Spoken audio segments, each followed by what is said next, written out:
This is NDTV, and you're watching Classics.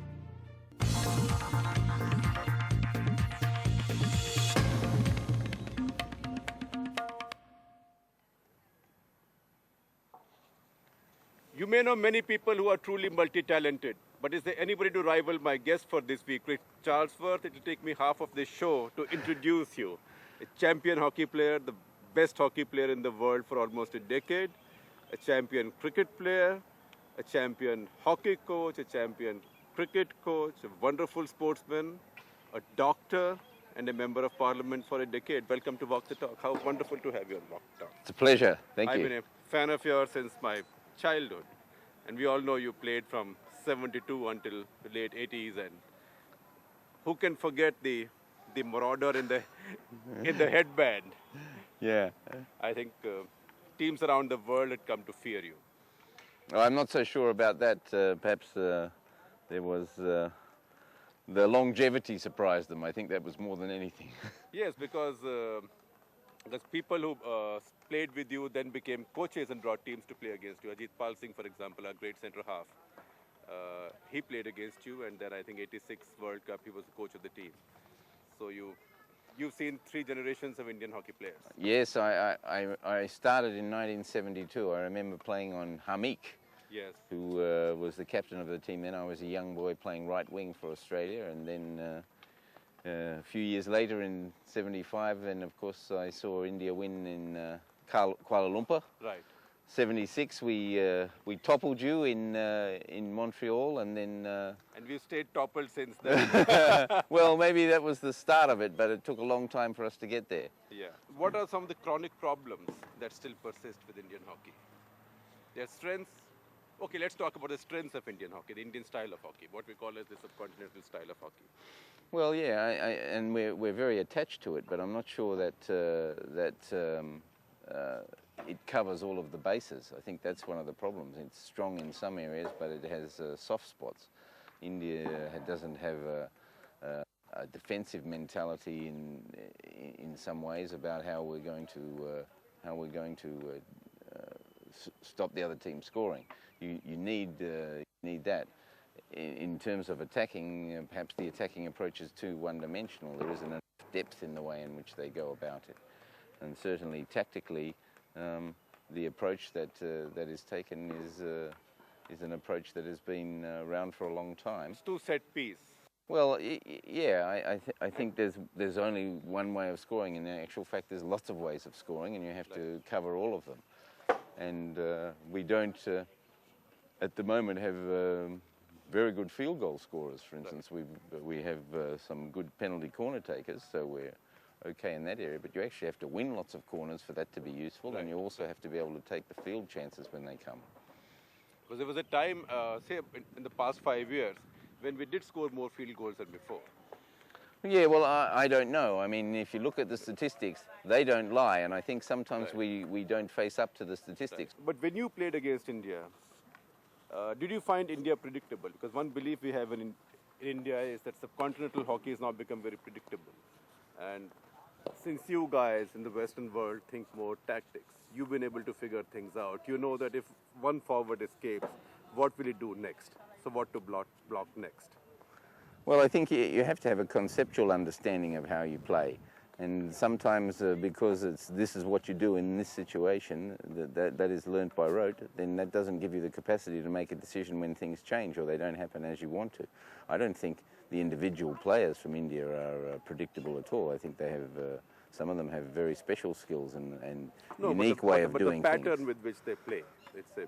Yeah, but I think that, as I said, it's a bit one-dimensional. There isn't enough depth to it. There needs to be other ways of doing things. And are they open-minded? Are Indian coaches open-minded? Is the Indian hockey establishment open-minded when you tell them there is need to change? Well, I think that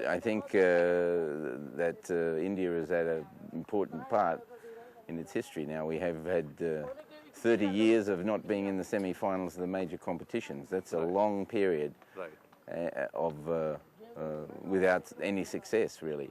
So you can either keep doing that, or what you've been doing, or you can change. I think it's not a difficult question to answer, but it might be a difficult thing to do. But when you raise that, What response do you get from the hockey staff, from the powers that be here? Well, it's difficult because I think at the moment you look at Indian hockey, then there's turmoil in the administration that makes it a difficult period. But I think there is an attachment to the past which is unhealthy. Why do you say it's unhealthy? Because past is what keeps us going, the nostalgia. Well, yeah, I think it's unhealthy because if the past is the last 30 years, then you look at it, it hasn't been working. Right. And if you look at the past as the last 80 years, then yeah, there were 50 that were good, but the 50 you had very little competition. That's exactly right, and so you better become contemporary, and because there are, as I said, a lot of resources in the country. I just think they're poorly focused. So we all know there's turmoil in the hockey administration now. Until the turmoil came, were you finding that the system was, that the administration was beginning to respond to the questions you were raising? Because you talk straight. I think my arrival. You are an Aussie. Yeah, I'm not sure that's necessarily the Indian way, but I think my arrival signalled the fact that there was some openness. Well, you know, because we Indians seem to love Aussie coaches. Actually, everybody seems to love Aussie coaches. You are here, Greg Chappell is here. You played against him? Yes, I did, yeah. Not with him, against him. Against him. He was South Australian, I was West Australian, yeah. Enemies. Yeah. So many of the IPL teams have Australian coaches. In fact, around the world, it seems that Aussies make great coaches. But Aussies also talk tough and straight. Well, I think that you have to be honest about what's going on, and if there are problems, you have to solve them. It's no good pushing them under the carpet. If pushing them under the carpet is the approach, then the dirt remains there. Yes. And I think that's what you have to understand. Because Greg tried some of that also, and it didn't quite work so well. Well, he was only here for a short period of time, but essentially what he was looking for was a young, vibrant team. Right.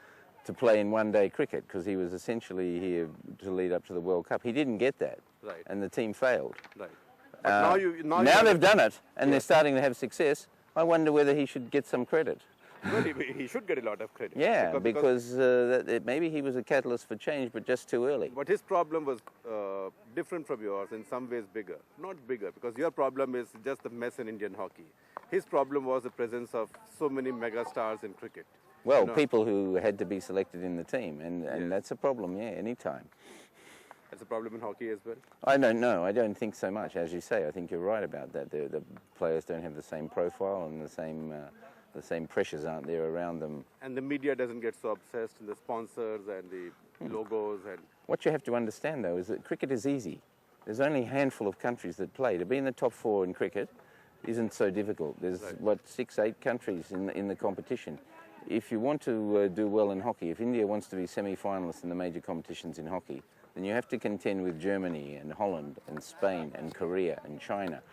And then there's a whole raft of other countries like Belgium, little countries, but Malaysia, who are Argentina Japan, seems to be the bane of India. Argentina, always. Yeah, no, but the point I'm making is a lot of those countries, they're not in the cricket.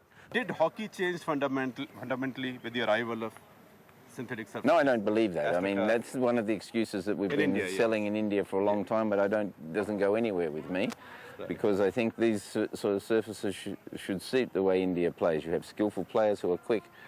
You just have to adapt to them, and certainly... Yeah, because these are truer surfaces. Absolutely. So your short passing, trapping is easier. Exactly. It makes it possible to do... What in cricket they say you can hit through the line. Yeah. And so the fidelity of the surface is a plus for hockey, and for skillful hockey players it's better. I know in the teams that I coached that we always wanted the truest surface possible because we thought the untrue surface favoured the less skillful team. Right. So this is an excuse. Also the changes in rules, less whistling now. Again, the rules are a sideshow, you know. Who has the most powerful penalty corner takers in the world? Well, recently it was Pakistan, and now India has some of the best. You know, so you would say that India has some of the best. Well, I think Sandeep Singh is one of the best in the world, and Raghu and Diwakar are very good too. So there is a field of people who are good in that area. So it's not the power game that we're necessarily missing; it's the total game. It's the whole picture. And for that you need a holistic program, a consolidated approach, and What you are need our- to what pay are- attention to every detail. What are our weaknesses now? Well, the point I'm making is that there are a lot of things that you have to pay attention to. All of the details are important. You have to have a level of fitness. You have to have the technical nous.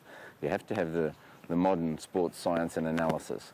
You have to do all of those things if you're going to have consolidated, solid things.